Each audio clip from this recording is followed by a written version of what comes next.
എൻ്റെ ലൈഫിലെ ലാഭനഷ്ടങ്ങളുടെ കണക്കെടുത്ത നഷ്ടമായിരിക്കും ഏറ്റവും മുന്നിൽ. നമ്മളുണ്ടാക്കി വരുന്ന നഷ്ടത്തിന് വേറെ ആരെയും പഴിച്ചിട്ട് കാര്യമില്ലല്ലോ. അതിലെൻ്റെ ഏറ്റവും വലിയൊരു നഷ്ടങ്ങളിലൊന്നാണ് ഞാൻ ഉപേക്ഷിച്ചിട്ട് പോയ ഈ ഡാൻസ് ക്ലാസ്. അന്ന് സാഹചര്യങ്ങളുടെ സമ്മർദ്ദം കൊണ്ട് എനിക്ക് അവിടെ നിർത്തേണ്ടി വന്നു. എനിക്ക് കർണാടകയിലേക്ക് പോകേണ്ടി വന്നു.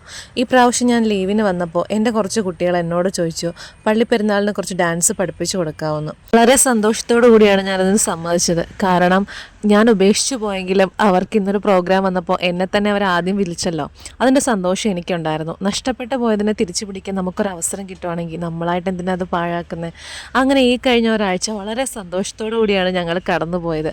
അവർക്ക് എന്നോട് എത്രമാത്രം സ്നേഹമുണ്ടെന്നും അവർ മത്സരിച്ച് സ്നേഹിക്കുകയാണോ എന്ന് പോലും എനിക്ക് തോന്നിപ്പോയി. അരങ്ങേറ്റം പോലും കഴിയാതെയാണ് ഞാനന്ന് അവിടെ നിർത്തിയത്. അതിൽ ഇന്നും എനിക്ക് വിഷമമുണ്ട്.